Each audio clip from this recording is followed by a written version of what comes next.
So in this webinar, you will learn about first, anatomy of candlestick.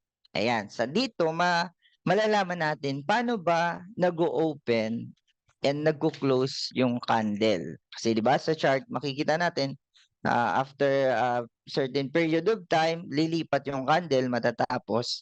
So malalaman natin diyan paano nagbubukas and nagsasarado yung candle. Paano nagsisimula at natatapos and bakit mahalaga na malaman natin ito. So yan yung sa anatomy of candlestick. Second is time frames.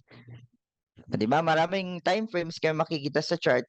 Ano ba ang ibig sabihin nito? And mahalaga ba 'to? Paano babasahin yung mga time frames? Okay. So, kasama yan diyan. And next is market structure. So, dito sa market structure, malalaman natin yung trend, yung tatlong types ng trend, and bakit mahalaga na alam natin siya. So, makakatulong yan sa pag-decide natin sa mga entries natin. And next, yung key levels.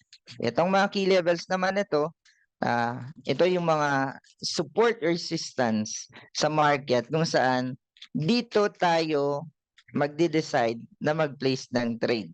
So, tuturuan tayo kung paano ba mag-plot, maglagay ng support and resistance. Kasi di ba, kung dito yung basis natin, dapat alam natin paano to ilagay and saan yung mga key levels na high chance na dito talaga mag-respect yung price. So yan, ituturo din natin. And lastly, yung candlestick patterns. So ito naman na candlestick patterns, ito naman yung mga signal o yung mga candle na pwede nating pagbasehan na kung saan pag nakita natin yung ganitong candle, doon na yung entry signal na magpi-place na tayo ng buy or sell. So anong mga candle patterns to? So yan yung buong pag-uusapan natin sa webinar sa ngayon sa Technical Analysis 1. So unahin na natin yung anatomy of candlestick.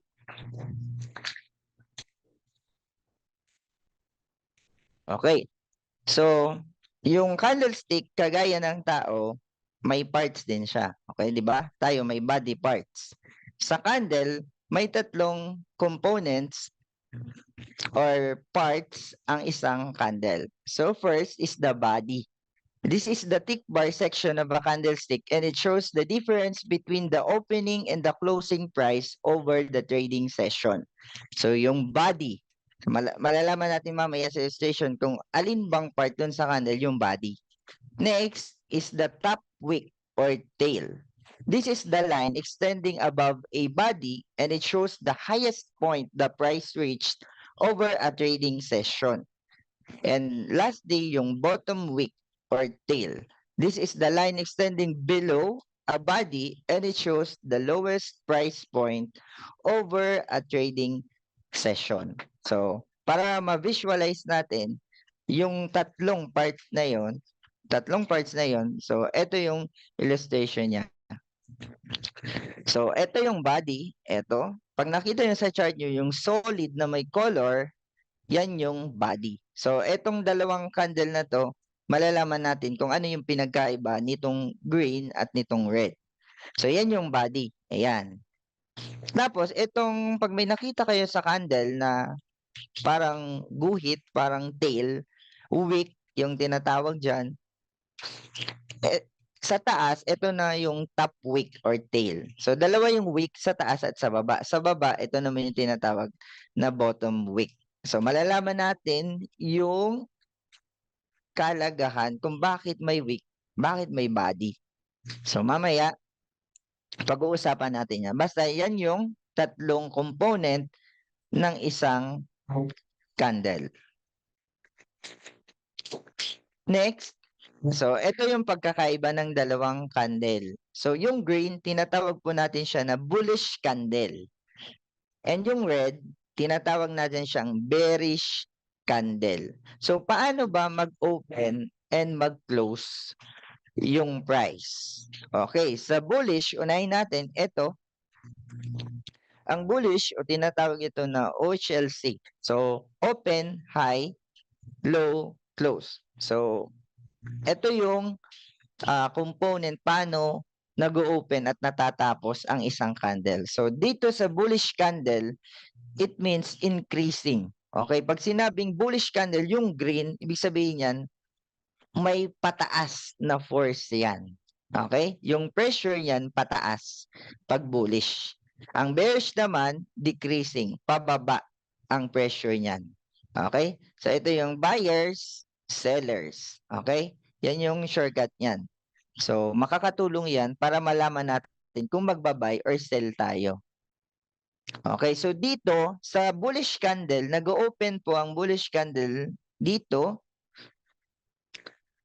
Then, aangat siya. Kapag nakita nyo ito, okay. So, open niya sa baba, ang close niya sa taas. Minsan, kapag bumaba yung presyo, halimbawa, nag-open dito yung bullish candle, yung candle, bumaba, bumalik sa taas, tumaas ulit dito, and bumalik, dito nag-close. Ayan po yung pagbasa niyan. Kung bakit may wick sa baba or sa taas kasi etong body bumaba siya dito pero tumaas. Okay? Kapag tumaas siya, may inabot siyang isa level o isang zone and bumalik sa taas, magiging weak 'yan. Okay? Magiging weak. And umakyat ulit siya dito pero bumaba at dito natapos yung candle. Kaya ang itsura po niyan ganyan. Okay?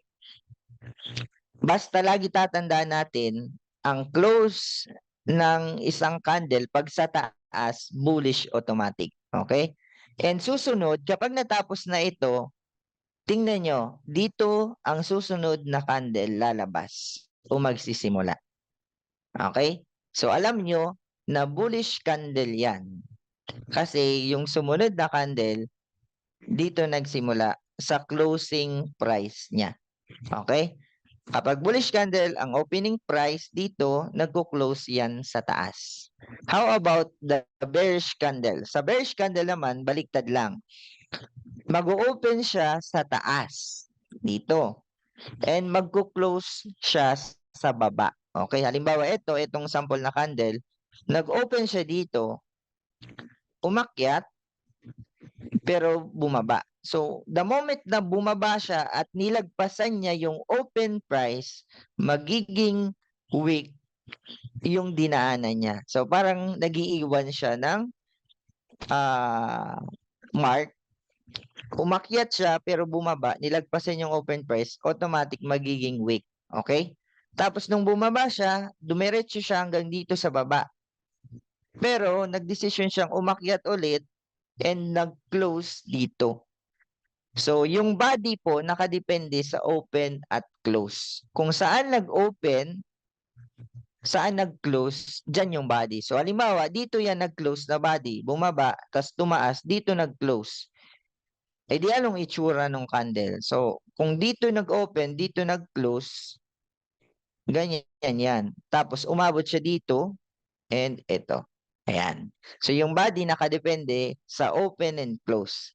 And yung wick nakadepende sa lowest point na aabutin and highest point. Okay? Diyan nakadepende yung wick. So, malalaman natin yung kahalagahan, bakit dapat malaman natin itong mga bagay na ito. Kasi matutulungan tayo nito makita kung alin ang nananalo sa market. Ang buyers ba o ang bullish market o ang sellers o ang bearish market. So, makaka-decide tayo whether magba-buy or sell. So, titingnan natin ngayon kung paano masasabi na napakalakas ng bullish momentum o pressure ng isang candle or mahina. So, dalawa yan.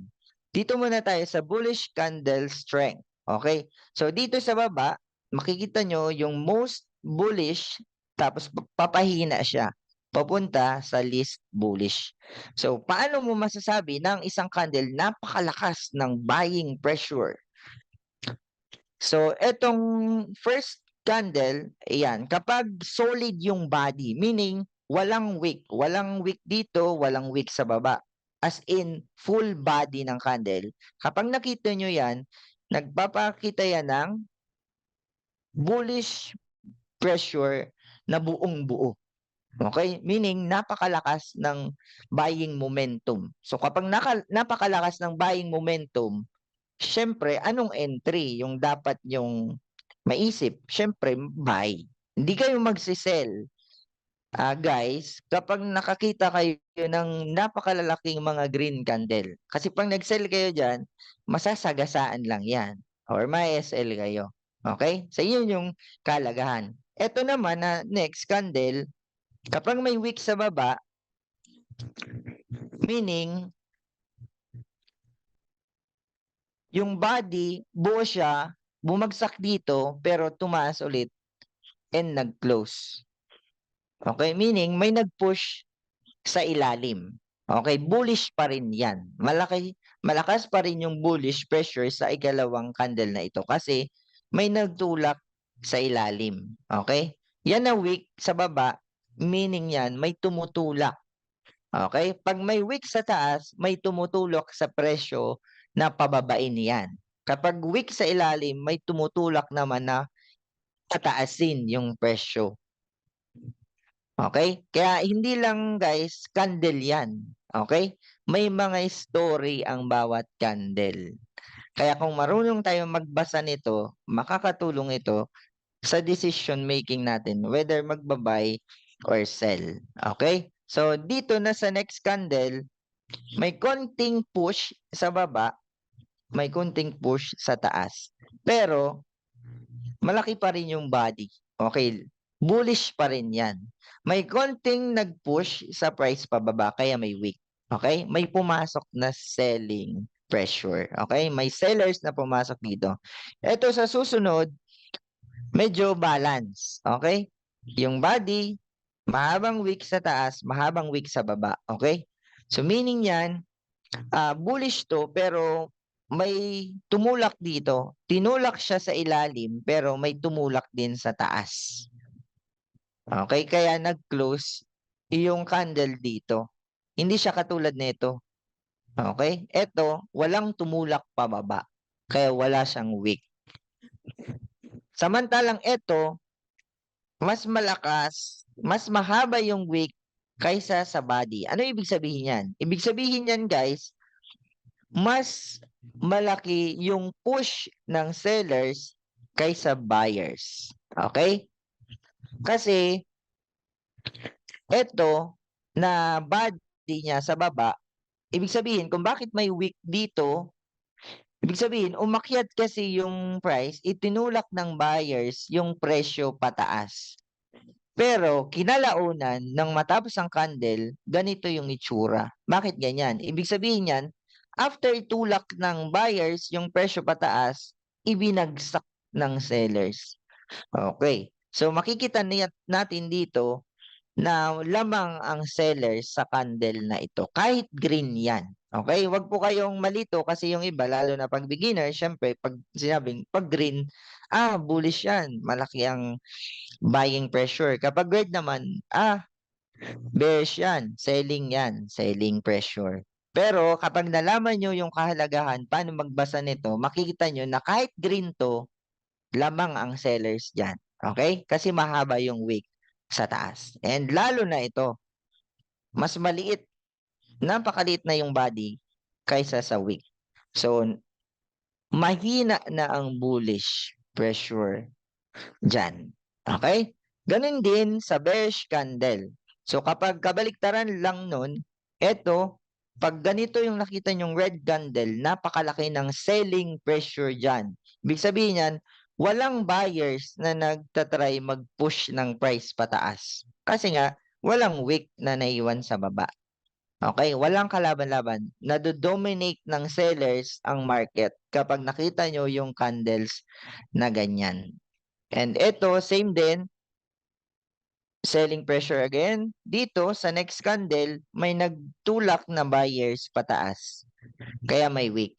And ito, balance din. Balance yung buyers, balance yung sellers.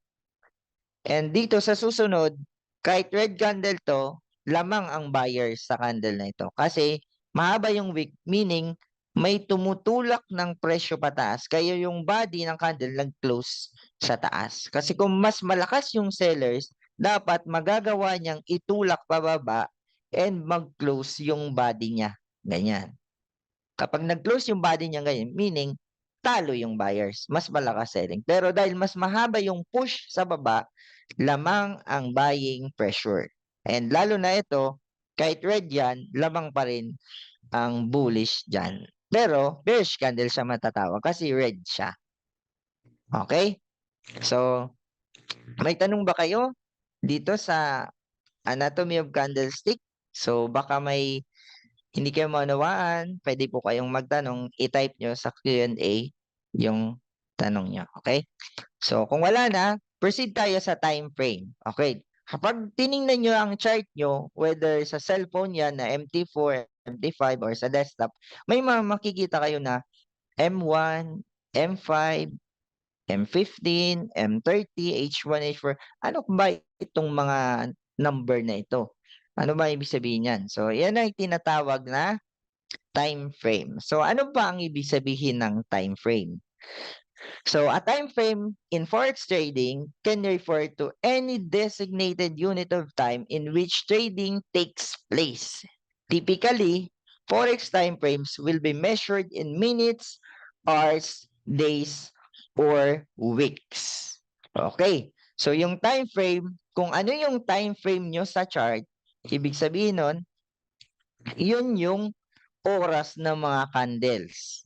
Okay, so para mas maunawaan natin, maganda na i-share natin live sa MT4 para makita nyo saan ba itong time frame para na din dun sa mga hindi pa nakakaalam. Ayan. Ayan, kita nyo na? Okay, so yung time frame po sa MT4 desktop, makikita po dito sa taas. Ayan. Etong part na yan, yan yung mga time frame. So ito pong M1, that is 1 minute. Okay? Yung M5, 5 minutes. Yung M15, 15 minutes. Yung M30, 30 minutes. H1, meaning yan, 1 hour. H4, 4 hours. D1, day 1 or daily yan. And week 1 po itong W1. Tapos MN, month po yan. Isang month. So ano ba yung nagagawa nito? So kapag naka H1 kayo, meaning yan, lahat ng candle na nakikita nyo, tig-iisang oras yan. Okay? Kapag naka H1 po kayo, naka H1, every candle is equivalent to 1 hour. Meaning, ang isang candle na to, 1 hour siya bago nabuo. Okay, eto 1 hour bago nabuo, 1 hour na bago nabuo, 1 hour bago nabuo. So after 1 hour, lilipat na siya para mag-create ng another candle. Okay?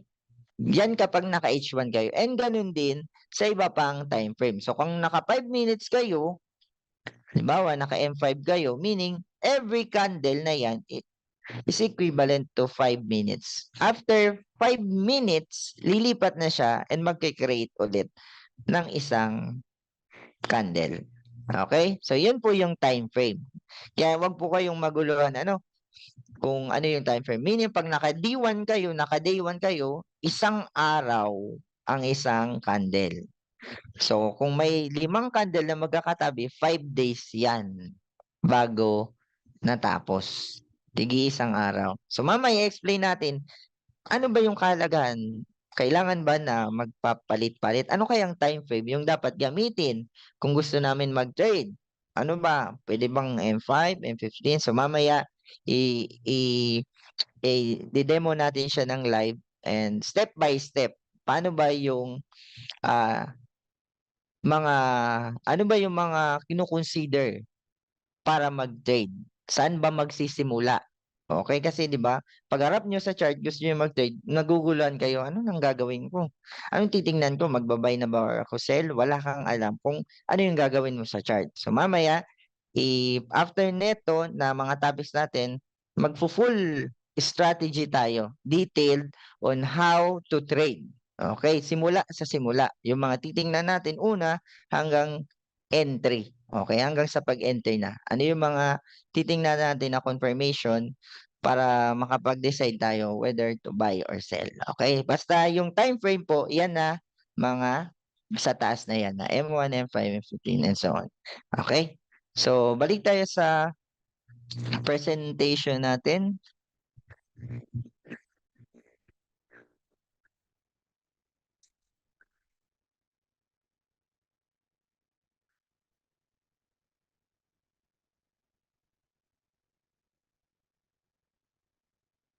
Wait lang po at nag-exit tayo.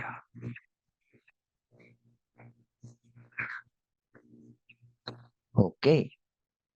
So, lipat tayo sa correlation of candles in time frame. So, ito, napakahalaga po nito. So, dito nyo malalaman ano yung correlation ng candle sa time frame. So, bakit pag tumitingin ako sa D1, sa week 1, kokonti ang candles. Pero pag bumababa ako sa M15, 5 minutes, napakadaming candle. Bakit ganon? Okay. So, dito natin maunawaan. So, ang isang 1 hour candle, ito, ayan, ang isang 1 hour candle, kapag tiningnan nyo po siya sa 15 minutes, so ang 1 hour po, ilang 15 minutes? 4. Okay? 4 na 15 minutes ang isang oras. So, makikita natin, kapag nabuo yung 4 na 15-minute candle, ito, 1, 2, 3, 4. Kapag natapos yan, pag switch natin sa 1 hour time frame, ganito yung itsura ng candle. So, bakit ganyan? So, 'di ba, tinuruan tayo kanina, kapag bullish candle, ang open price niya sa baba, magko-close 'yan sa taas. Okay? So, ito na mga guhit, ayan, ito yung mga guhit para masundan nyo paano na-form yung candle. So, nagsimula mag-open yung 15-minute candle dito. Okay? Then, nag-close siya dito. After close niya, susunod na yung next na 15 minutes candle. So, nag-open yung next candle dito kasi dito nga yung closing ng candle. So, nag-open dito, bumaba yung presyo hanggang dito. Okay, hanggang dyan. And after niyan, bumalik dito sa taas. Okay, bumalik dyan. Then, after ng 15 minutes, 30 minutes na yan, dalawang candle. Lumipat yung 15 minutes candle dito kasi dito nag-close yung bearish candle. So, eto, bumaba yung presyo, and umakyat, nang umakyat, umabot dito. Okay, so ito na yung highest point niya. Ito naman yung lowest point. Okay? After makakyat dyan, bumagsak, nag-close yung price dyan.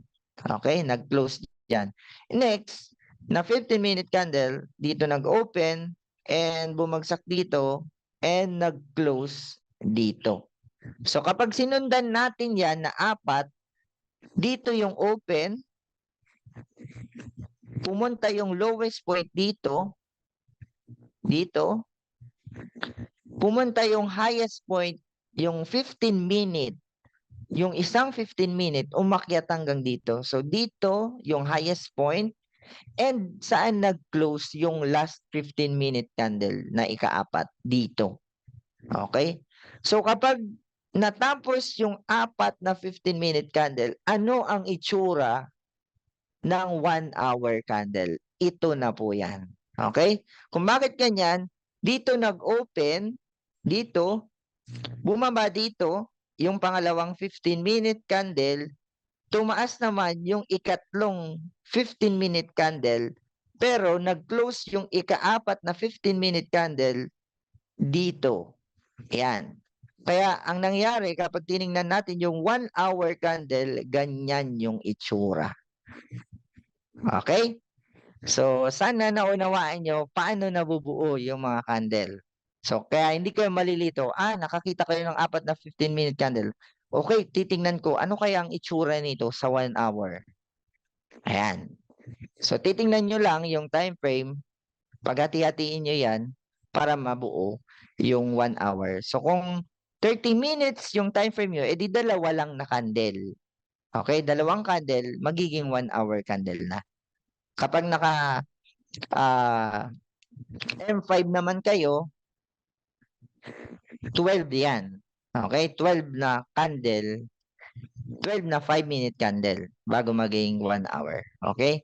So next, ito, paano naman yung buong bullish candle na walang wick? Ano yung itsura niya sa lower time frame, kagaya ng 5 minutes? Ano kaya yung itsura niya? So dito, makita natin, nag-open yung price dito, and yan na din yung lowest point niya. Ibig sabihin, wala nang candle na bumagsak pa sa baba ng open price. Kaya, yan na yung lowest point. Ito na, kung saan siya nag-open, doon na din ang lowest point. So, next, 5-minute candle. Ito. Next. Ito naman. Pang-5. And yung pang-6, yung last candle, nag-close dito. And walang wick na umakyat. Walang wick. Sa 6 na ito, walang umakyat sa taas. Walang umakyat, walang bumagsak sa baba. So makita natin yung M30, solid body ng solid green candle yung body. Okay? Kasi walang nag-open siya and nag-close na sarado na walang wick. So ano ibig sabihin yan? Kapag nakita nyo ito sa M5, meaning yan pataas yan. Okay? Papaakyat, di ba? Papaakyat. May bullish pressure. And nakita nyo, pag switch nyo sa 30 minutes, napakalaking green candle. So magdi-decide kayo, ay naku, sige, magbabay ako. Malakas ang bullish pressure. Okay, ganyan yung na-form yan na candle na walang wick. So dito naman, paano naman yung itsura ng isang 5-minute candle na ganito, na may body na maliit, may wick na mahaba. So, ito, 5-minute candle. So, titingnan natin yung M1. Okay, yung 1-minute candle. Ano yung itsura ng 5-minute candle sa 1-minute time frame? Okay, yung M5 sa M1. So, dahil ang 5 minutes ay composed ng 5 tigi-isang minuto, so, ganito yung itsura niyan. So, dito nag-open yung first 1-minute candle, nag-close dito, nag-open naman yung second 1-minute candle, nag-close siya dito, and nag-open na din yung sunod, yung ikatlo, and wala nang bumaba dito. Kaya, yung lowest point ay dito na. Okay, dyan na yung lowest point. Yung ikaapat na 1-minute candle, pag close nito, nag-open dito, umakyat, nag-close dito, and yung last 1-minute candle, yung ikalima, pag open dito, nag-close dito. Okay, wala ding wick. Wala ding wick. So, ang itsura nito, pag switch nyo sa 5-minute time frame, yung 5 candle na yan, ito yung itsura. Kasi dito siya nag-open, bumaba, pero tinulak pataas, and nag-close dito. Diyan, nag-close. Okay? So, kaya naging siyang weak ito. Kasi, nung matapos yung candle, itinulak pataas. So, nagpapakita itong candle ng bullish pressure. Kaya itong direction sa M1, makita nyo, pataas siya. Okay, pataas. And nakita nyo to. So, mamaya, i-describe natin ano yung mga itsura na yan. May mga pangalan ba yan? And may connection ba yan sa paghanap namin ng entry? Meron. Mamaya matatakil natin yan. So, ito, isa pang sample, yung isang H4 na napakalaking red candle na walang wick. Pag tinignan natin yung sa H1, yung isang malaking H4 o 4-hour candle, ganito yan. Dito nag-open yung first 1-hour candle, nag-close, nag-open, tumaas, nag-close, open yung pangatlo, bumaba, nag-close.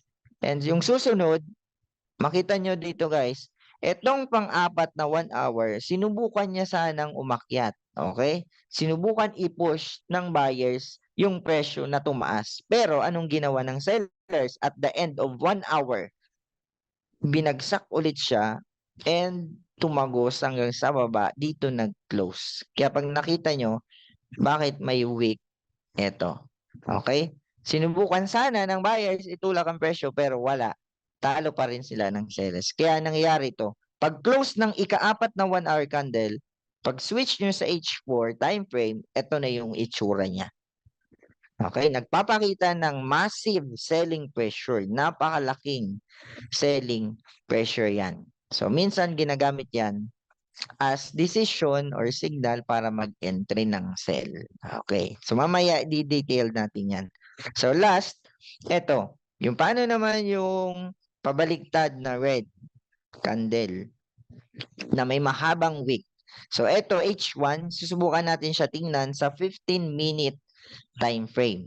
So, dito nag-open yung price, kaya dito siya umakyat, nag-close, susunod na 15-minute candle dito, tumaas, bumaba, pero nag-close dito. So, susunod na candle sa level niya, katapat niya mag-open yung next.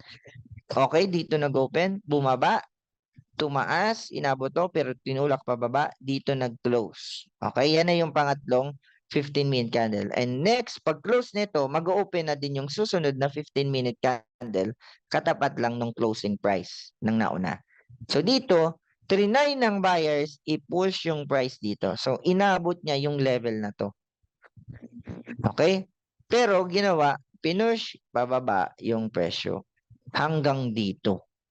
So, makita natin, kapag nag-switch tayo, tapos na yung 4 na 15-minute candle, pag nag-switch tayo sa 1 hour, ganito yan ang itsura niyan. Okay? Kaya, sa madaling sabi, yung time frame, parang ano siya, the more na mababa yung time frame, the more na detailed nyo makikita yung story ng mga candle. So kapag mataas na time frame, like H4, H1, daily, weekly, hindi nyo makikita na lubos, na detailed, yung mga nangyayari sa market. Pero pag bumaba kayo sa lower time frame, like M15, M5, M30, H1, makikita nyo talaga paano gumagalaw yung presyo. Pababa, tuas, tataas, baba. So, makikita nyo dyan. Okay? So, eto naman, paano naman may nakita kong candle na ganito? Itsura. Halos mahaba yung wick sa taas, mahaba yung wick sa baba, pero yung body niya napakaliit, parang pinipit. Okay? Parang naipit na body. Paano naman siya nabubuo? Okay, so kung ito ay M30, try natin tingnan siya sa M5.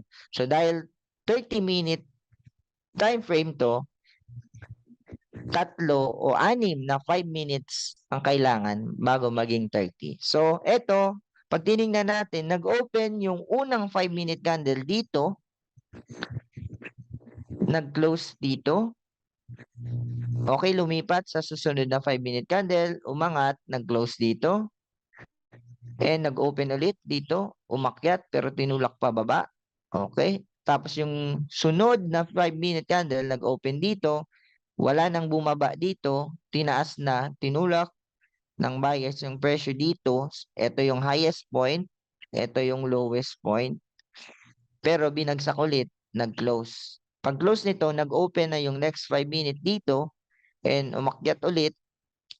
Bumaba muna, tapos umakyat, nag-close dito. And susunod, nag-open dito, bumagsak, nag-close dito. So pag tiningnan natin ng detailed, ito yung open price, yung una na 5-minute, dito naman nag-close yung ika-6 na 5-minute. Kaya pag nakita nyo yung body ng M30, dito yung body niya, ito yung open, dito din nag-open, dito nag-close. Kaya napakaliit ng body. Okay?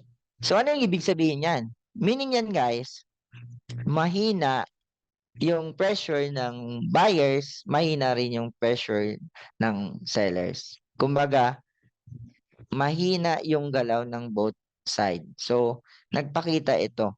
So, yan po ay isang example ng tinatawag na doji candle. Okay? Yung mga doji candle, nagpapakita yan ng balance. Okay? Pag balance yung market, parang nag-negotiate yung buyers and sellers sa mga panahon na yan. Okay? Hindi mo makita kung buyers o sellers dyan ang nananalo. Wala. Balance siya. So, mahalaga din yan na confirmation. Lalo na kung makita mo itong mga candle na ito sa mga key level. So, mamaya itatakal natin kung ano yung mga key level.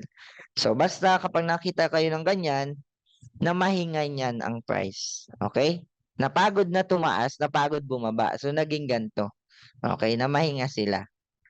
Okay? So, yan yung correlation ng candles sa time frames. So, kung wala kayong tanong o may tanong, i-post nyo lang po sa Q&A. Kung wala naman, proceed tayo sa market structure. Okay. So, ito na yung isa sa mga unang tinitingnan kung gusto nyong mag-trade. Ito yung unang kino-consider, yung market structure. Kapag umarap kayo sa chart, una nyong i-check ang market structure. So, ano ba yung market structure? Saan ba ito tumutukoy? So, meron tayong tatlong trend sa forex market. Uptrend, una. Ikalawa, downtrend. And third is range or sideways. Okay? So, pag makita nyo yung chart nyo, may mga pataas, may mga pababa. Meron din na parang naglalaro lang sa gitna yung presyo. Okay? So, mga trend po ang tawag dyan. Pag sinabi nating bull market o uptrend, market structure gives us bias for trading opportunities. Okay? Ito yung magbibigay sa atin ng bias. Yung mga trend. So, sa bull market, ang bull market po, ito po yung uptrend. Okay? Pag sinabing bull market, uptrend yan.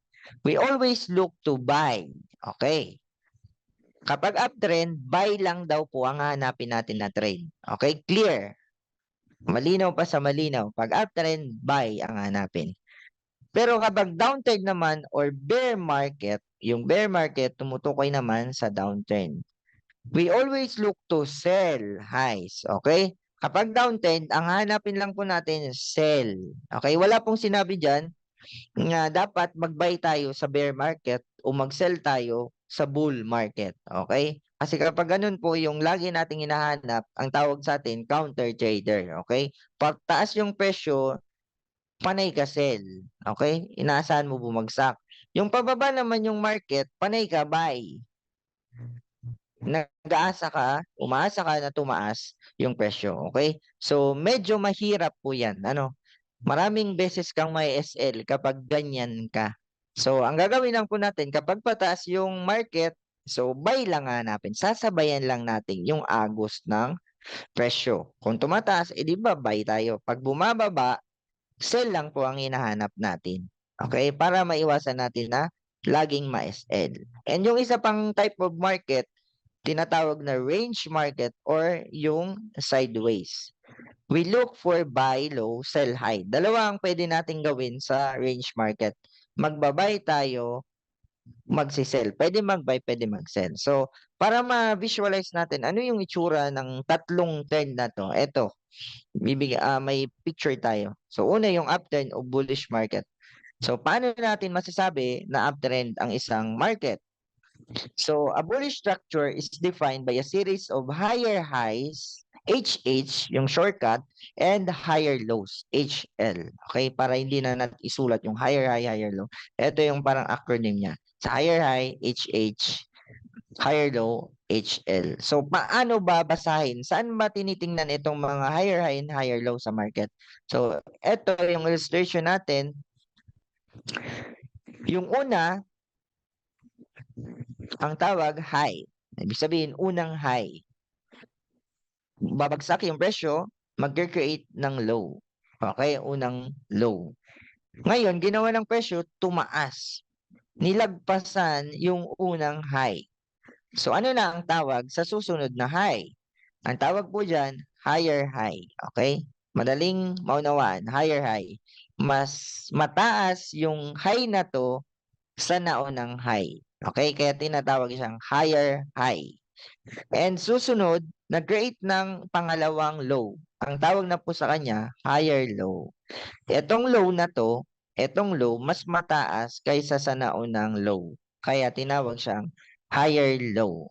Okay? And so on, create ng higher high, higher low, higher high, higher low, higher high. So pag nakita nyo na ang chart nyo na iti-trade, ganito yung itsura, hanapin nyo, nasan ba yung mga tuktok? Tumataas ba yan ng tumataas yung mga tuktok o yung mga highs? Kung oo, uptrend yan. At dahil uptrend, buy lang ang hahanapin. Okay? Okay, may tanong si Sir Brendo.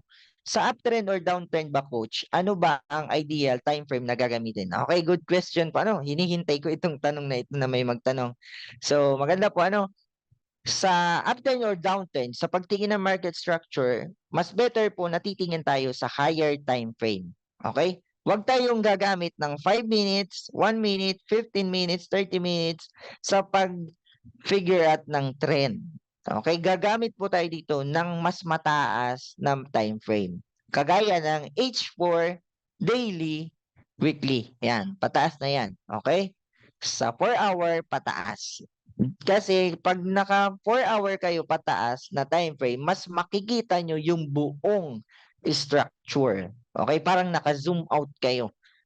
Pero pag gumamit kayo ng mabababang time frame, M5, M1, M15, hindi nyo makikita yung buong body ng chart.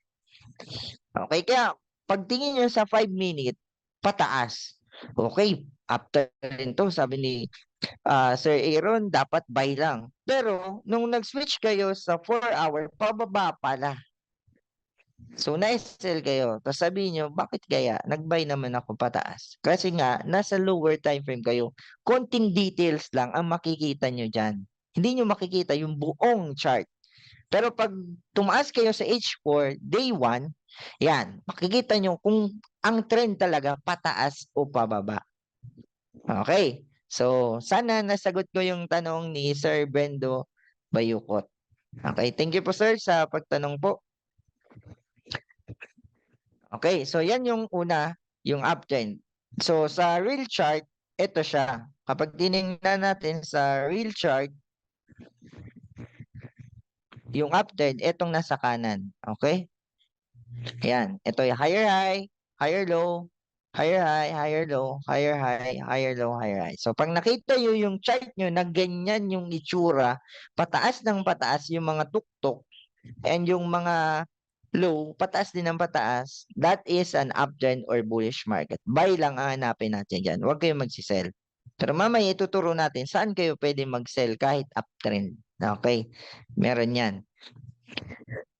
Susunod is downtrend o bearish market. Sa bearish structure naman ito ay tinatawag naman, composed siya ng mga lower lows and lower highs. Kung sa bullish market, higher highs and higher lows, sa downtrend, tawag natin dyan lower lows and lower highs. Kung bakit lower low, lower high? Kasi pababa ng pababa. Okay. Yung higher high, pataas ng pataas. Okay. So, mauuna, eto, unang low, tumaas, nagkaroon ng high, bumagsak. Mas mababa ito kaysa dito sa nauna. So, ang tawag dito, lower low. Mas low sa naunang low. Mas mababa sa naunang low. Kaya ang tawag lower low. E nag-create ng another high, pero yung high na to, mas mababa compare sa naunang high. So, ang tawag dyan ay lower high. Okay? Mas low na high. Mas mababa sa naunang high. And so on, lower low, lower high, lower low, lower highs, lower low. So kapag nakita nyo ganyan ng market, kagaya nito, low, high, lower low, lower highs, lower low, lower highs, lower low, lower highs, lower low, lower highs, lower low. Okay, pag nakita nyo ganyan yung chart nyo, okay, downtrend to. Sell lang ang hanapin ko para safe. Okay? So, yan yung una. Sa una pa lang na bias, medyo tataas na yung chance nyo na tumama yung trade nyo. Pag alam nyo yung market structure, yung trend. Hindi na kayo ano kayo magba-buy o magse-sell ako. Hindi na kayong hindi makapagdesisyon na dito. Basta unang titingnan yung trend. Kung ano yung trend, dun tayo. Sakay lang tayo sa trend. Next is range or sideways market. Ito naman, makikita nyo, medyo ano to, choppy. Ito na yung tinatawag na yung iba na choppy market or range market. Kasi hindi mo masasabi kung uptrend o downtrend siya. Kasi nga, yung mga highs and lows niya, halos magkaka-level lang. Ito, yung tawag dyan ay equal highs and equal lows. Meaning, halos magkaka-level, equal yung mga highs and lows. Kaya pag nakita yung chart nyo ganito, di ba? Yung mga tuktok niya, magkaka-level lang. Hindi naman ibig sabihin na magkakapantay talaga. Basta, pumapasok siya sa zone na parang magkakapantay lang. Okay, 'di ba? Yung low niya ito, yung low niya ito, ito naman yung low niya, low, low, 'di ba? Hindi siya pa ganito, hindi rin siya pa ganyan. Okay? Hindi siya uptrend, hindi siya downtrend. Ang tawag diyan is sideways or range market. So paano ba i-trade kung range? Saan po kami diyan magbabay? Saan po kami magsisell? So kapag nakita niyo yung pair na gusto nyo i-trade ay nag-range, hanapin nyo yung mga lows niyan and mga highs. So sa lows, dito po kayo magsisell. Okay? Sa mababang yan. Every time mag-touch sa baba, pumunta sa baba, pwede kayo maghanap, ng buy. Sorry. Buy pa lang hanapin sa baba. Okay? Dito kayo magbabuy, dito naman magsisell. Okay? Every time pumapasok yung presyo dito sa taas, binabagsak. So kung ganyan, nakikita nyo, pagbalik niya sa taas, edi magsisell kayo. Kasi may chance yung presyo itulak pababa. Kasi nga range yung market. Kapag pumupunta naman sa baba, magbabay kayo. Kasi ang tendency, alam nyo, okay, tinulak yung mga presyo dito. Yung mga naunang presyo, tinulak siya pataas pagpasok dito sa baba. So nung pumasok ulit dito, nagbay kayo and tumas yung presyo. Hindi tumama kayo. Okay? Pero hindi po ganyan ka-simple. Hindi ibig sabihin pag buy nyo automatic tataas yan. Hindi ibig sabihin pag sell nyo automatic bababa. Kasi ang reality, kapag nag-range po ang market, beware. Okay? Mag-ingat kapag nag-range market. Bakit po coach mag-ingat? Kasi kapag nag-range po ang isang pair, ang market, meaning bumibelo po yan. Okay? Bumibelo siya. Bumibelo po saan? Bumibelo siya ng direction.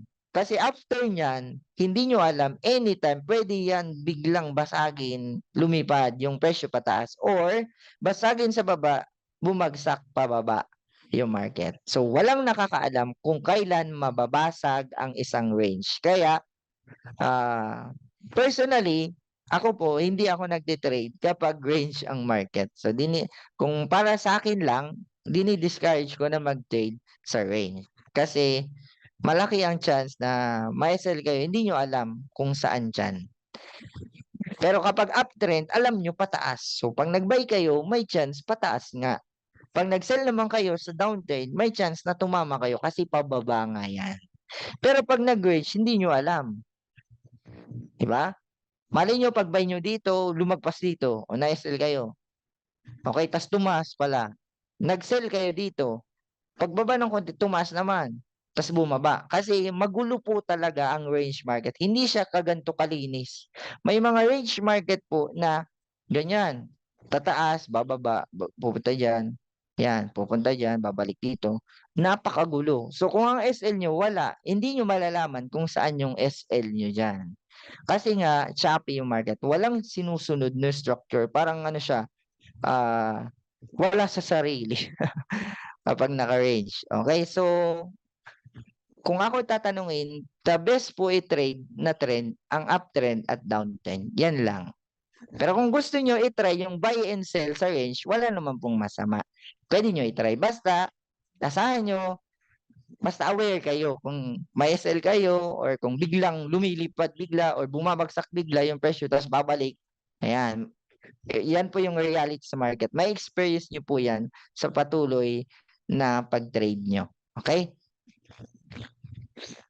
Okay, so tapos na tayo sa market structure. Baka may tanong po kayo, paki-post na lang or lagay sa Q&A. So, next, ano na po yung titingnan namin, coach? Alam na namin yung market structure. Okay, nakita ko po yung pair na gusto ko i-trade uptrend. Buy po ang hanapin ko. Okay, alam ko na, magbabay ako. Pero ang tanong, saan ka magbabay? Okay. So, dito na papasok yung key levels. Okay? Yung key levels, ito yung where. Okay? Ito yung where. Saan nyo ilalagay yung trade nyo. So, ano ba yung key levels? Key levels in forex trading refer to specific price levels on a currency pairs chart that are considered significant based on their historical price action. Okay? Yung key levels daw, kaya sinabing key, susi, ito yung mahalagang level, significant. Okay, bakit siya mahalaga? Kasi these levels are often used by traders to identify potential support and resistance level, which can help them make informed trading decision. Okay, yung mga level na ito ay mahalaga. Sana all mahalaga. Joke lang po.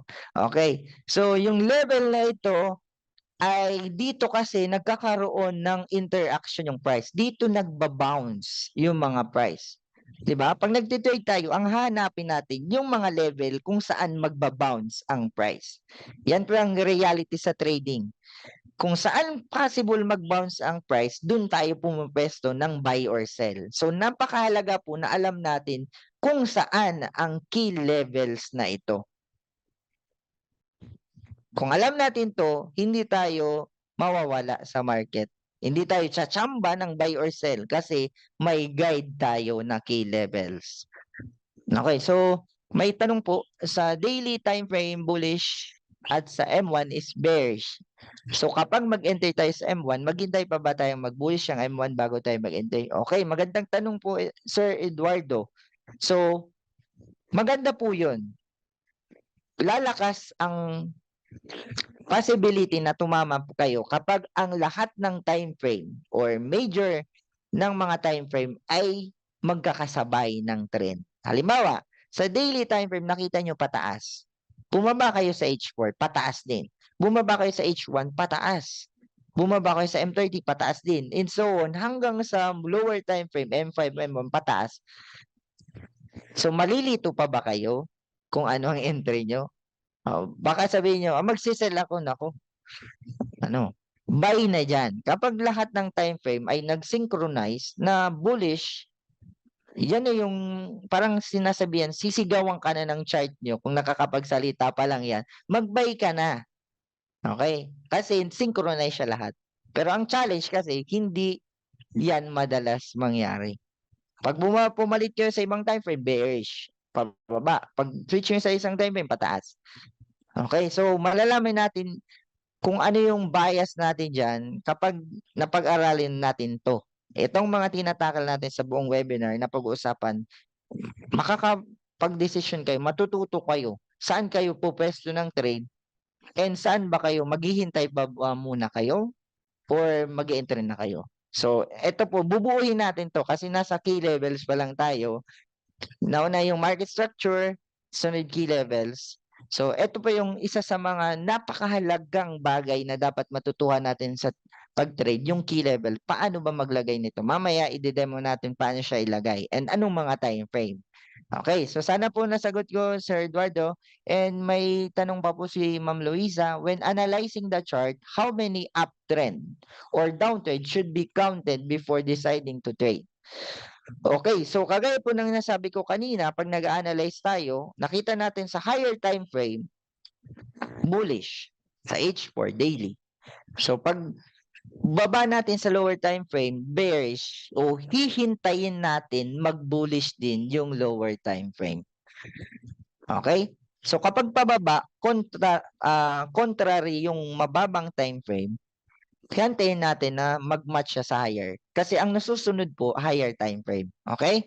Huwag po tayo didikit masyado sa lower time frame. Pero kung scalper tayo, ayun, pwede kayo dyan. Pero yun nga, medyo mas risky po kapag nag-scalp kayo sa lower time frame kasi medyo choppy talagang galaw diyan. Pataas baba, pataas baba. Pero kapag nasa higher time frame, ayan, kapag nagsimula na yung pag-angat, pagtaas ng higher time frame, kahit bumababa yan, at the end of the day, at the end of the week, at the end of the month, pataas yan ng pataas.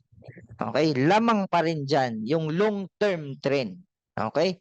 Major trend po kasi itong mga higher time frame. Pwede po ba namin gamitin yung resistance and support if di pa ito nababasag ng recent price? Opo, hindi naman po magulo yung tanong niyo, Sir Jmar. Opo, kapag yung support and resistance, mamaya pag-uusapan po natin ano, para ma-discuss muna natin, sir. Tatakal po natin kasi susunod na slide, support and resistance na po. So mamaya masagot po natin yan. Sa Q&A, alam mo yung market structure pero may malaking news. Sasagasain po bang technical analysis kaysa fundamental analysis? Okay. Magandang tanong kay ma'am. Ma'am po ba ito, sir? Marcil Cirillo. Okay. So ito pong webinar natin ay all about technical analysis. Wala po ditong kasamang fundamentals o yung tinatawag nilang news.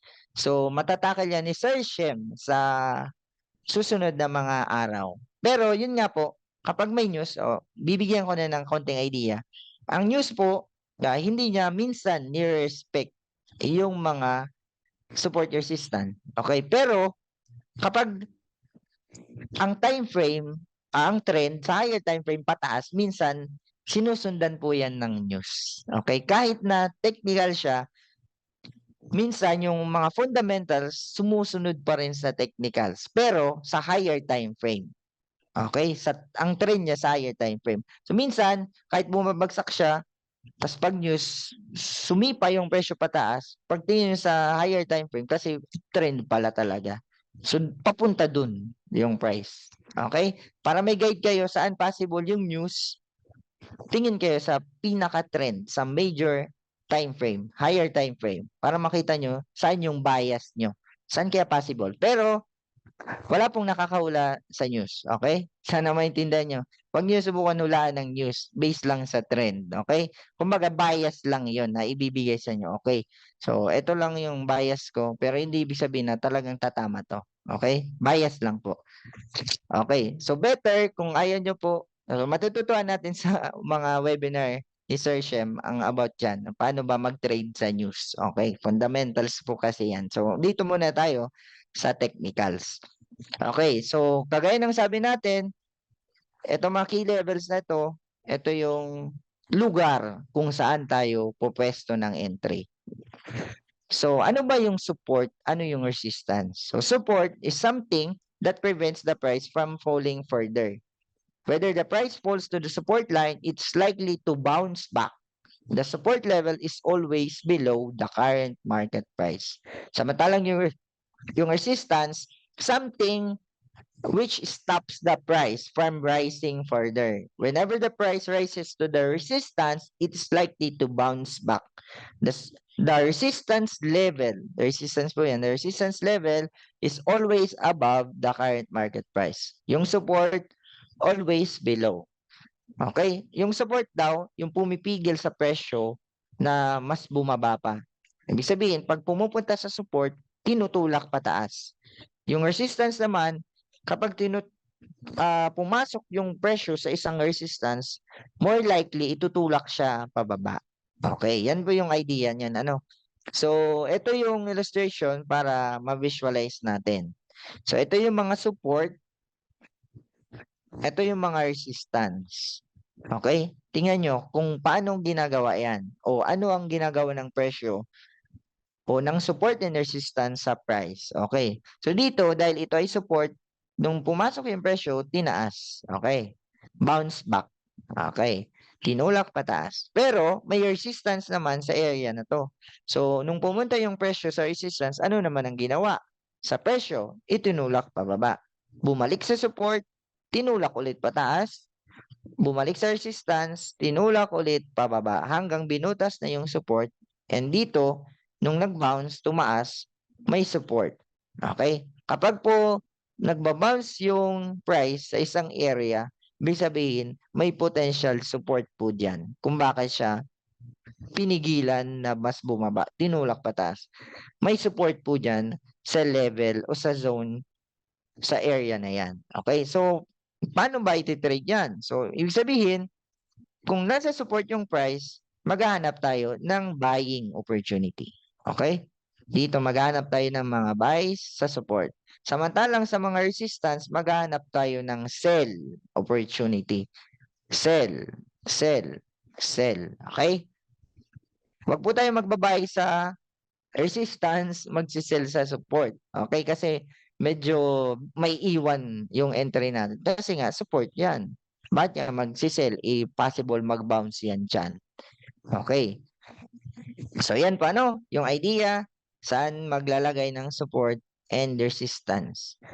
Mamaya ituturo natin paano ilagay yan. So, ang isa pa pong type ng support resistance, kasi ito, yung mga support resistance na ito ay mga horizontal. Ayan, horizontal. So, may isa pa pong type, yung trend line. Ito, patagilid na support resistance. Okay? Pwede din siyang maging support and resistance. Bakit? Every time makita nyo, every time lumapit o pumasok pa nga sa trend line, tinutulak yung presyo pataas. So support yan kasi 'di ba? Ang support tinutulak ang presyo pataas. So every time pumasok sa trend line, itutulak pataas. Pag pumasok, itutulak. Pag pumasok, itutulak. Dito, itutulak. Ayan. So dito naman tayo maghahanap ng mga buying opportunity. Kapag may nakita kayong trend line, pumasok diyan, possible itulak yung presyo pataas. So maghahanap kayo diyan. Diyan kayo magba-buy. Buy, buy, buy. Okay? Sa resistance naman na trend line, tinutulak ang presyo pababa. So nakita nyo, ayan, di ba? Parang parang may bakod na hindi siya makatagos. Bumababa siya ng bumababa pero pa-slant yung structure niya. Okay, so maghanap naman tayo ng mga selling opportunity every time lumapit or mag-touch sa trend line. Yan po yung basic idea ng trend line as support and resistance. Okay, so hanapin natin yan sa chart. Pag nakita nyo yung mga highs ay pababa na parang may sinusundan na guhit, lagyan nyo ng trend line. Okay, sa baba naman, lalagyan nyo ng support. Okay, so yan po yung isa pang type ng support resistance which is the trend line. So, sir, paano mag-set ng trend line? Meron bang ganyan? Opo, sir, Brendo, mamaya po, after netong key levels, lilipat po tayo sa MT4. I-demo natin yung mga natackle natin. Okay po. So, break and retest. Ano naman yung tinatawag na break and retest? Ang break and retest po, isa po ito sa pinaka-basic na strategy pero pinaka-effective or napaka-taas ng chance na tumama ka sa trade kapag ang hinahanap po yung break and retest. Okay, ano ba to? When a significant support or resistance level is broken, the market tends to retest it before continuing in the breakout direction. The idea behind this is to wait for the price to break out of an area of support or resistance. Once it does, wait for price to retrace and move back towards the original area of support and resistance. Okay, so ano ba yung break and retest? Meaning, sabi dito, kapag ang isang support daw ay nabasag, halimbawa, may support dito, nag-bounce yung price, pero nung second time, hindi na siya nag-bounce. Binutas niya. Sabi dyan, kapag nabutas daw ang isang support, parang may instinct yung market, ang tendency niya, babalik siya dun sa binasag niyang support. And bago mag-continue pababa. Okay, after niya mag-retrace dyan, mag-continue na siya pababa. Okay, so dito hahanapin ang sell. Okay, sa uptrend naman, kapag ang isang resistance, okay, nag-bounce, pero yung second time, binasag yung resistance. Ang tendency ng market, babalik para mag-retest. Okay, itetest niya ulit yung binasag niyang resistance. Pag bumalik siya dyan, more likely, malaki yung chance, dito kayo mag-buy. Kasi magkukontinue na siya patas. Kasi di ba yung market, hindi po siya gumagalaw ng isang direksyon, uptrend. Pababa naman yung isang direksyon. Di ba wala? Wala kayong makitang ganyan. Unless minsan may news, kaya makita nyo ang haba ng candle. Pero bihira po yan. Ano? Pero ang normal na galaw ng market, after rise, pupullback, aangat, pullback, aangat, pullback, aangat, pullback. Ganyan sa uptrend. Sa downtrend naman, babagsak, magpo-pullback, babagsak, pupullback, babagsak, pullback, bagsak. Okay? Yung pullback, tinatawag ding retracement. Okay? Parang bumibelo siya pabalik bago siya mag-continue sa direction niya. Okay? So, after ng buwelo, ng pullback, opportunity natin yun na pumasok ng entry kapag nag-pullback. Kaya ito po yung tinatawag na break and retest. Pag break niya, magre-retest, dito hahanap ng entry. Okay. So, paano ba siya? Para ma-imagine natin, ito. May dalawa pong kind of break and retest. May tinatawag tayong SBR and RBS. Yung SBR, tinatawag po itong support becomes resistance. Meaning, yung dating support, naging resistance. Okay. So, paano siya? Ano itsura niya? Okay, so pag makita natin dito sa area na to, ito ay may support. Bakit may support? Kasi nung pumunta dito yung presyo, itinulak pataas. Bumalik dito, tinulak ulit. Bumalik dito, tinulak ulit. So meaning talagang may support area dyan. Pero nung ikaapat na pagbaba, hindi niya kinaya ng support. Binasag yung support. Okay, makita nyo? Hindi na siya nag-bounce pataas.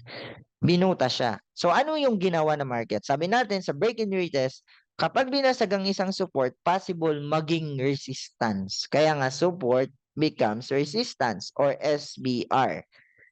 So makikita natin dito, bumalik yung presyo doon sa binasag niyang support. So sa SBR po, sell po ang hahanapin natin. Okay? Sa SBR, sell po ang hinahanap. So kung nag-sell kayo dito, bumagsak yung presyo. Okay. So kumita kayo. Profit. Okay, yan lang. Simple idea. Break and retest. Sell. Lagi lang po tatandaan, sa SBR, sell po ang hinahanap. And dapat makita nyo yung SBR sa anong trend ng market. Uptrend ba o downtrend? Saan natin yan dapat makita yung SBR? Sa downtrend or sa uptrend? Pwede nyo i-type yung mga answer nyo. May points po ba tayo, Ma'am Sally? Down. Yes po, Okay. Ayun. So sumagot po kayo, may points daw po ang makakasagot. Okay. Okay, si Sir Jovin nauna, down. Very good po. Ano? Sa downtrend po na market or trend, hahanapin ng SBR para mataas yung chance na tumama kayo. Kasi yung mga SBR, pwede rin po magpakita sa uptrend. Pero yun nga, mas mababa yung chance niya na tumama kayo kaysa dun sa downtrend. Kasi 'di ba, ang downtrend ganyan, pababa, taas, baba, taas, baba, taas, baba. Okay. Yung SBR, yun yung nakikita nyo na nagpo-pullback sa downtrend. Ayan. Ganyan. Ayan. Ito yung mga SBR. Yan, kasi support dati naging resistance, support dati naging, yan yung SBR. Kaya dapat downtrend. So, pwede nyo yan i-take note po, ano, yung mga rules na yan. Makakatulong po yan, makapag-decide kayo ng tama. Or pwede naman hingin yung recorded video nito after sa direction ng Ma'am Sally, pero dapat po may registered kayo or verified account sa Tickbill para masendan po kayo nito. Ano, mamaya po sasabihin po ni Ma'am Sally paano po kayo masisendan. Susunod sa SBR ay RBS, resistance becomes support. Kabaliktaran naman po ito. Yung dating resistance, naging support. So, paano siya nangyari? So, una, nakita natin na may resistance. Kasi every time, nung pumasok siya dito, yung presyo, binagsak. Pumasok ulit, tinulak pababa. Tumasok ulit, tinulak pababa. Okay, nakita natin, resistance. May pumipigil sa presyo na tumaas. Pero yung ikaapat na pagkakataon, hindi na kinaya ng resistance. Kaya yan po yung reality, ang mga support and resistance, hindi habang buhay support and resistance. Okay? Hindi habang bubuhay malakas yung support. Hindi habang buhay malakas yung resistance. Kasi kung hindi nabubutas ang support and resistance, lahat na sana tayo mayaman. Okay? Kasi every time pumasok sa support, magbabuy lahat ng trader. Every time pumasok sa resistance, magsisell ang trader. Hindi po walang ganyan. Kaya nga, ito yung RBS and SBR, ito yung reality na kapag ang support, darating ang panahon, babasagin yan, magiging resistance yan. Yung resistance naman, darating ang panahon, babasagin yan, magiging support yan. Kaya ito na yung tinatawag natin na RBS and SBR. So, ikaapat na pagkakataon, binasag na yung resistance. So, mahina na yung resistance, hindi niya na kinaya i-push down yung price. Ngayon, sa RBS, sabi natin, okay, nabasag yung malakas na resistance. So, sabi ni Sir Aaron, hintay daw ng retest or pullback doon sa resistance na binasag. And bumalik nga, dito kayo maghanap ng buy. Okay? Sa SBR, sell ang hinahanap lang. Sa RBS naman, buy lang ang hinahanap. And dapat makita nyo yung RBS sa uptrend market. Pag po kayo magbabay kahit may RBS pag downtrend, pwede naman. Pero kayo mismo, i-discover nyo kung alin ang mas mataas yung chance na tumama kayo. Yung RBS sa downtrend, yung RBS sa uptrend. Kayo po mismo mag-explore niyan. Pero maganda po itong idea, malaman nyo kung ano yung mga dapat nyong tingnan para makadecide kayo. Okay. So, ito yung sample niyan. Okay. So, makita natin yung dating support na basag. Anong ginawa na price? Bumalik sa nabasag na support. And ang ginawa, bumagsak, bumalik pa na sa ikalawang beses, tinulak ulit. So, itong support naman to, nabasag. Bumalik, naging resistance. Yung support naman dito, binasag, yung support, naging resistance pagbalik. Ni-reject, naging resistance. And yung bagong support na na-create, binasag ulit, anong ginawa ng price? Nag-retest, bumalik, naging resistance. So ano to? RBS o SBR? Sige, 5 points sa mauuna. Ano to? RBS or SBR? Okay, si Sir Samuel ang nauna, SBR.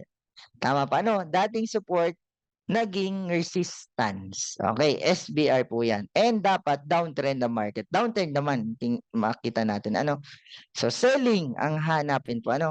Sell. Sell dito, sell dyan. Every retest is selling opportunity sa isang downtrend sa SBR. Kapag RBS naman, pag ganyan, every pullback is buying opportunity. Diyan tayo magbabay. Okay, di ba? Dalawa pa lang nalaman natin, yung market structure and yung key levels, malaki na yung naitulong sa inyo sa pag-decide saan magbabay or magbabay ba ako o magsisell. Di ba? Review natin yung una, yung market structure. Unang titingnan ano yung trend ng market. Switch tayo sa H4 day 1. Okay, yan yung step 1. Titingnan natin. Kapag na-figure out na natin yung trend, okay, susunod gagawin natin, maglalagay ng support and resistance. So ngayon, paano ba ilagay, sir, yung support and resistance? Okay, so, okay, mag-quick, tayo? Tutorial, paano maglagay. So kung ang gamit nyo po, guys, ay MT4. So subukan natin lagyan, halimbawa, si Euro USD. Okay, si Euro USD, pinakasikat na pair na tinitrade. Okay, so pag switch nyo sa day 1, okay, so day 1 ang gagamitin natin para makita natin yung buong structure. Kasi pag bumaba tayo sa M5, wala, hindi natin makikita yung buo. Ganyan lang yung makikita natin. Hindi yung buong storya, sabi nga, ng market. So pag naka day 1 kayo, kita nyo, ayan, kita nyo yung buong structure. So paano po kami mag-plot ng support and resistance? So sa taas, pag tiningnan nyo po, eto, sa insert. Okay, eto. Sa insert, dyan po tayo pwedeng gumamit ng tools para mag-create ng support and resistance. So click natin yung insert. Dito tayo sa section ng shapes, rectangle. Okay, pwede po natin gamitin yung rectangle. Okay, so magdodrawing tayo. Titingnan natin saan yung mga nagbabounce yung price. Yan ang po ang tip. Saan nagbabounce yung mga price? So, nandun ang mga support and resistance. Pero nakita nyo yung mga candles, masyadong magulo. Halimbawa, ganyan. Maraming wick, hindi mo alam saan po ba yung mga pinakadulo niyan. So, ang isa pong tip na may bibigay ko at ginagawa ko, mag-switch po kayo sa line chart. So, nandito po yung line chart. Ano? Sa taas. Ayan. Ito. Katabi ng candlestick. Okay. So, kapag naka-line chart po kayo, makikita nyo yung mas madaling structure. Ayan. So, kapag naka-line chart po kayo, kita nyo ng mas malinaw. Okay. So, magpa-plot tayo ng resistance una. May nakita tayong resistance dito. Ayan. Ayun. Ayan. Yan yung resistance na nakita natin. So, pag nakapag-plot na tayo, babalik na tayo sa candlestick chart. Okay? So, bakit magandang key level to? Okay. Di ba? Makita natin dito yung SBR. Ayan. Makita natin dyan yung SBR. Ayan. So, dito, galing siya dito. Support. Support. Binasag. Pagbalik. O, di ba? Kung nag-sell ka dyan, bumagsak ng bumagsak. Okay? Day 1 yan. Okay? Ilang araw na bumagsak, buwan pa. Okay? Yan yung simple idea. Nakita natin kung saan nag-bounce yung price, nag-bounce. Sa ilalim, nag-bounce din. May key level dyan. Okay? Ganyan lang po. Hanapin nyo lang sa chart nyo saan yung mga nagbabounce yung price. And nirespect siya sa taas at baba. Okay? Mas malaki po, mas malakas ang isang support resistance kapag magkabilaan siya nagbabounce. So, katulad nito, sa taas, nagbounce. Ito, nagbounce pataas. Dito sa ilalim, nagbounce pababa. So, etong level na yan, maganda yan, o, di ba? Bumalik dito yung price, o, di ba? Kung bumalik dyan, nakita nyo yan na resistance. Resistance to kung umangat. So, nasa ilalim, baka itulak pababa. Nag-sell kayo, o, di ba? Bumagsak ng malayo ng ilang araw at weeks. Okay. So ngayon, resistance yan. So saan naman tayo maglalagay ng support? Okay. Basta po, ang payo ko lang, major resistance and support, maglagay po kayo tig-isa. Punta kayo sa daily, lagay kayo ng isang resistance, isang support. Major. Ibig sabihin, nasa daily yan. Ito yung nirespect sa magkabilaan ng maraming beses. Ngayon, dapat alam niyo po kung saan yung current price, di ba? Yung current price nandito. So dapat maglagay po kayo ng support resistance sa malapit lang diyan. So wag na po kayong maglalagay dito. Dito. Kasi napakalayo na po niyan sa support sa current price. Irrelevant na yan. Baka next year pa yan bago pumunta diyan. Ano? Wag na po tayo para malinis din yung chart natin. So ang gagawin natin yung pinakamalapit diyan. So eto malapit dito. So major, isang resistance. So gagawa naman tayo ng isang support. So saan naman tayo? Click natin insert again, rectangle. So hanap tayo ng major support. So dito may nakikita akong major support. Okay. Wait lang. Okay. So dyan yung major support. Okay, di ba? Kung makita nyo, dyan yung major na naglalaro yung presyo. Di ba? Dalawa. Dito sa side, sa dalawang yan, kay Euro USD sa daily. So, ito yung major support resistance. Isa yan.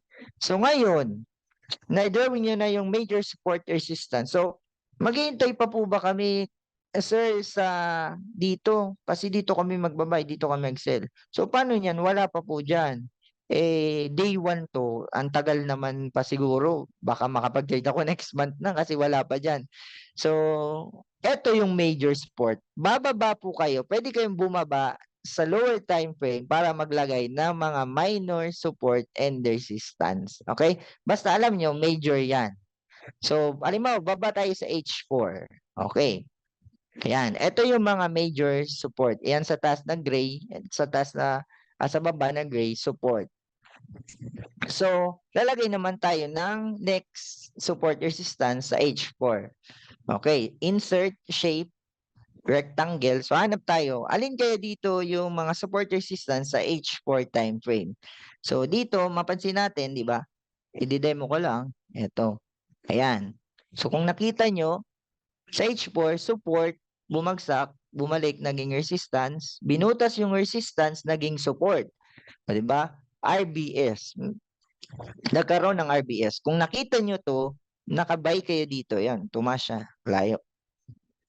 Okay. So, yun yung kahalagaan ng mga key levels. Dapat alam natin saan nilalagay. Kasi basis natin yan kung saan tayo pupwesto.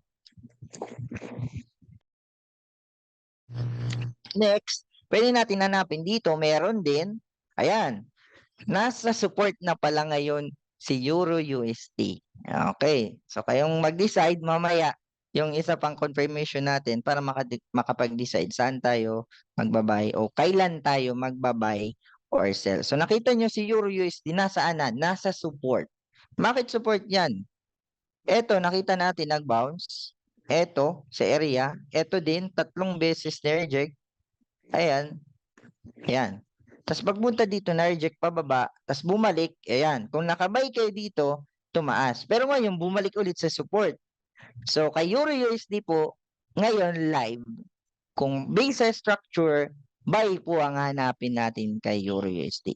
Based lang sa structure. Hindi ibig sabihin, sinabi kong buy, baka mag-buy na kayo agad-agad, nag-buy ng lahat. Hindi kasi pwedeng butasin pa rin yan. Hindi natin alam. Kaya, mamaya pag-usapan natin yung ikatlong bagay na hahanapin natin.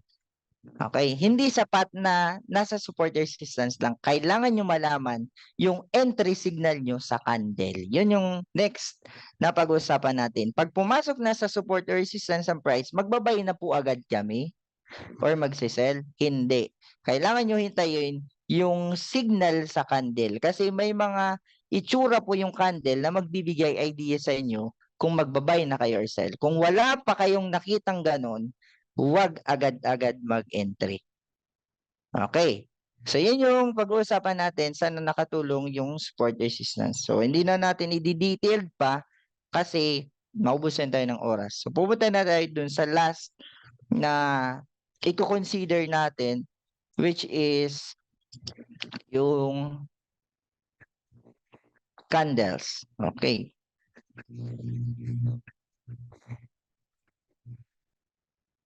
Yung next na pag-uusapan natin ay yung candle confirmation. Okay, ngayon alam na natin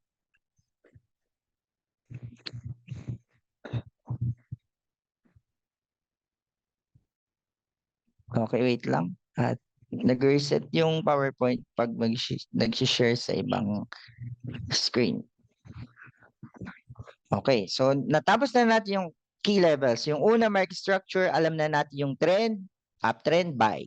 Naglagay na din tayo ng key levels. Okay, hihintayin natin na pumasok sa key levels yung price. Kung wala sa key level ang price, no entry. So kayo pong bahala. Kung may rules kayo sa sarili nyo, mapapractice nyo po yung discipline. Kasi hindi kayo magsisell or mag-buy ng kung saan-saan. Kaya nga may key levels, may support resistance tayong guide. So ngayon, naghintay kayo. Pumasok na sa support, pumasok na sa resistance. Ano yung next step na i-consider nyo? Ito na po yung mga candle confirmation. Okay? So may mga itsura po yung candle na magbibigay hint o idea sa atin kung magbabay na o go signal. Ito yung mag-go signal sa atin. Okay? Yung candle, yun na yung sinabi ko dito. Kapag nangyari na yung break and retest, magbibigay ng candle, ng signal yung candlestick sa atin na magsasabi na okay, mag-buy ka na, okay, mag-sell ka na. Okay, may mahalagang kaya pinag-usapan natin yung candlestick anatomy kanina kasi Based dun sa itsura ng candle, malalaman natin kung buying o selling pressure ang nandyan sa market. Kaya dapat talaga mahalaga yung alam natin yung mga candles na yan. Pero ngayon, may mga pangalan po yung ibang mga candle.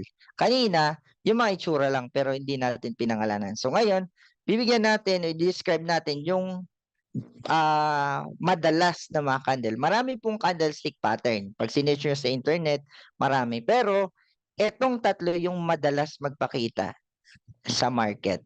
And madalas na kapag lumabas to, yun na yung go signal nyo, pasok na kayo ng trade. So, i-shortcut na natin yung meaning nito. Yung bullish candlestick and bearish candlestick pattern. Dalawa po ito. Yung una, yung hammer. Okay, sa madaling sabi, hammer, martilyo. Ano yung tsura ng martilyo? Di ba mahaba ang hawakan, yung ulo niya maliit. So, i-visualize po natin siya dito. Ito po yung hammer. Ayan. Yung hammer po, disregard yung color. Kahit green yan, kahit red yan, kung ganyan ang itsura, pwede po nating masabi na bullish candle yan or may bullish na pressure na hammer. Okay? Kasi same yung wick niya sa baba. Okay, 'di ba? Sabi natin kanina, diniscuss natin kapag may wick sa baba, may nagtulak ng presyo pataas. Kaya siya naging wick. Okay? So, kapag nakita nyo, katulad nito, resistance, minark nyo yung key level. Okay, hinintay nyo. Nabasag. O, di ba? Sabi kanina sa key level, ang tendency na market, pag nabasag ang resistance, magiging support. Bumalik sa support. Ngayon, nasa support na. Nakita nyo si hammer sa support level kung saan bumalik yung presyo. Nung makita nyo si hammer, after nyan, magbabay na kayo. Ayan yung basic, yung approach nito. Paglabas ng hammer, magbabay na po kayo. Okay? So, tingnan nyo yung nangyari. After nyo ng hammer, tumaas nga yung presyo, bumalik ulit, at the second time, hammer again. Ayan. Dala-dalawa ng pinakita ng market na hammer, buy na kayo after nyan. Pero tandaan po, patapusin yung candle. Kung ano man time frame ang gamit nyo, hintayin po matapos yan. Kung H1 yan, hintayin yung matapos yung 1 hour candle bago kayo mag-decide mag-buy. Kasi di ba minsan kapag hindi pa tapos yung candle, naging hammer na siya. Okay, ibig sabihin, tumataas baba, itsurang hammer na, pero hindi pa tapos yung 1 hour. Nag-buy na kayo. Nung matapos yung 1 hour, dito nag-close sa baba, naging bearish candle, o, di ba?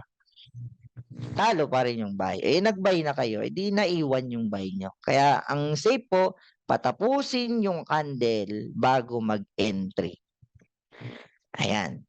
Patience po, kailangan na kailangan patience. Maghintay ng best time o best na spot and best confirmation para mag-entry. Okay, yan po yung isa, hammer. Yung susunod po, bullish engulfing. When we say engulfing, kung sa literal na meaning nito, kinain. Okay? Ibig sabihin, may kinain siya na candle. Okay, bullish engulfing. Ano yung parang nilagpasan, kinain niya? Eto. So, ang bullish engulfing po, dalawa yan na candle.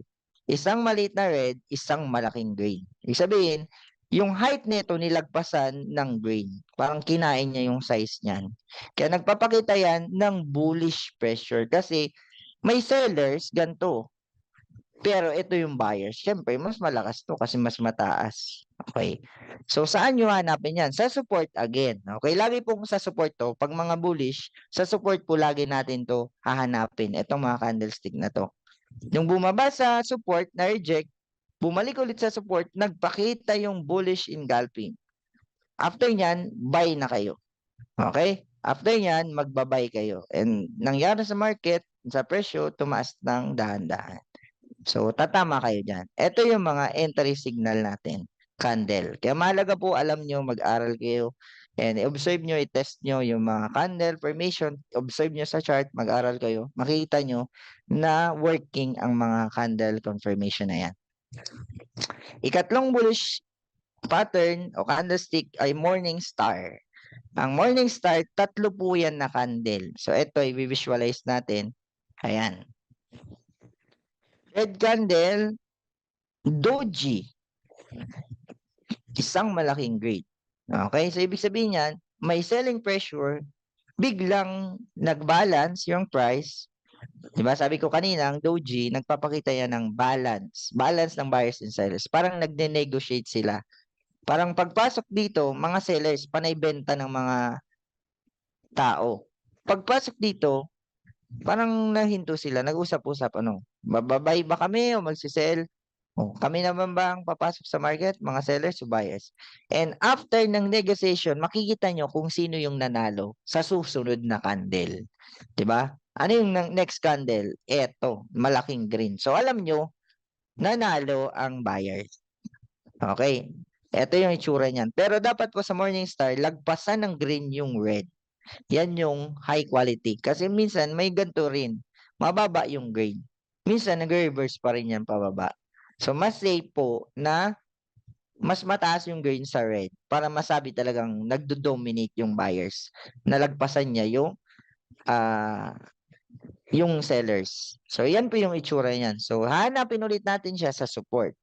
Pag pumasok sa support, nakita natin yung morning star. Okay, parang yung morning star nag-switch ng movement from selling, lumiit, tas lumaki, buying. Okay, parang kumambyo. Kaya yun yung idea ng morning star. O, di ba? Tumaas after ng morning star. Okay, tatlo yan. Hammer, bullish engulfing, morning star. Kabaliktaran po niyan sa bearish, yung tatlo naman. Una, shooting star. Kabaliktaran ng hammer. Ayan. Pinabaliktad lang. Kung yung hammer, mahaba yung wick sa baba, maliit yung body sa taas. Ang shooting star, parang nahulog na star. Shooting star, mahaba yung wick sa taas, maliit yung body. Ayan. Green or red, pwede yan na shooting star. Okay. So, nagpapakita naman yan ng selling pressure kasi tinulak ng sellers yung presyo pababa. Kaya naging itsura ganyan. Hindi makataas yung buyers kasi tinulak nga pababa. Parang wala silang laban. So, saan natin hahanapin ang mga bearish candlestick pattern? Sa resistance. Okay, lagi sa resistance po hinahanap ito. Sa limawa, ito, naging SBR. So, dating support, di natin alam, baka itong level na to, dating support dun sa kaliwa, dun sa dating left side of chart, tapos nabasag, tapos bumalik, nag-retest. Eto na, maghihintay kayo. Nung pumasok sa resistance, okay, hindi muna ako magsasell. Kasi sabi, maghintay ng candle confirmation.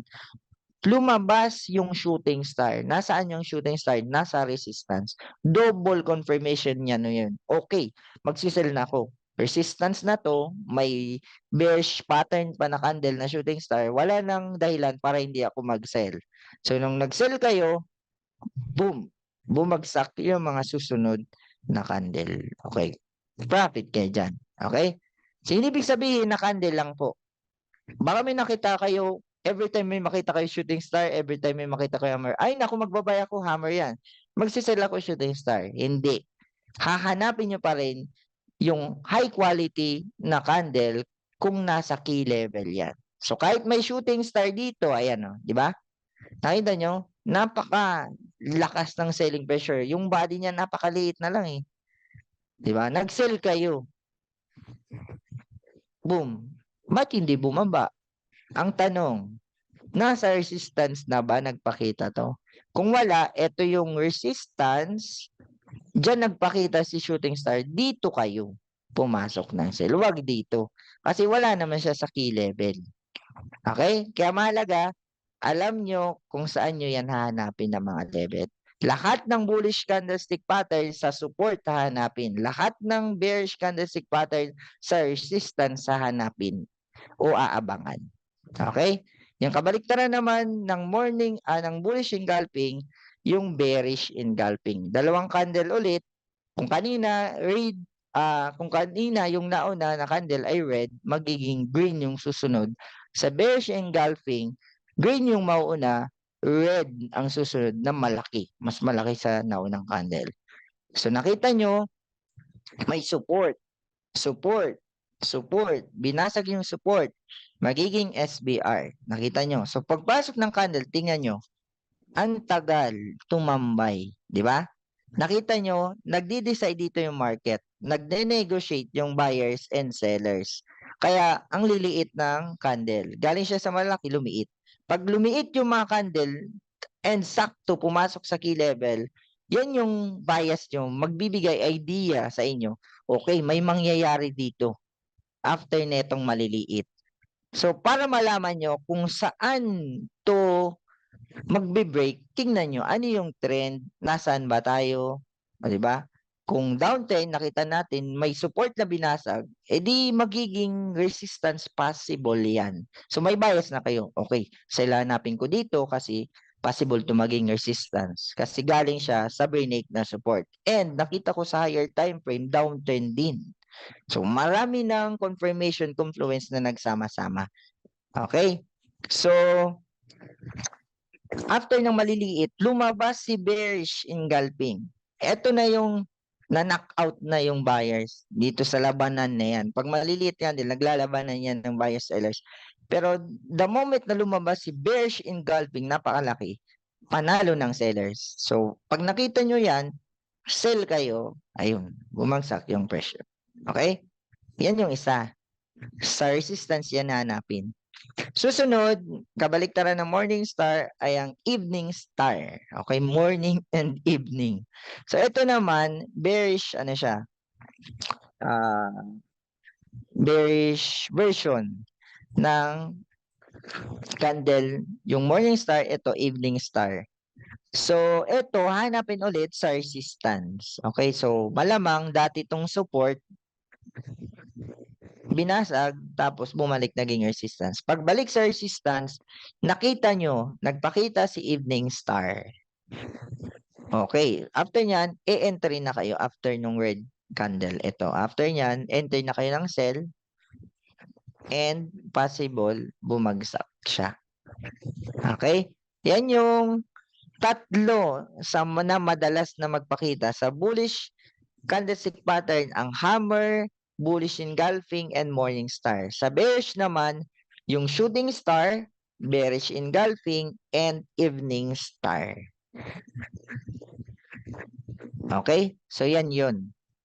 So, yan lang po yung laman ng webinar na ito na Technical Analysis 1. So, i-end natin siya sa isang quote. Ang sabi dito, no one is born a great trader. One learns by trading. So never give up. Okay? Wala pong mahusay na trader na pinanganak na mahusay na. Lahat yan natututuhan. Kaya kung kayo ay beginner pa lang, nakikita nyo iba magagaling na, huwag kayo sumuko, huwag kayong panghinaan ng loob. Kasi lahat ng profitable, magagaling na trader galing sa hindi magaling. Okay? Nagiging magaling lang kasi hindi sila nag-stop. So, wag po kayong mag-stop para maging magaling din kayo sa future. Okay? Lahat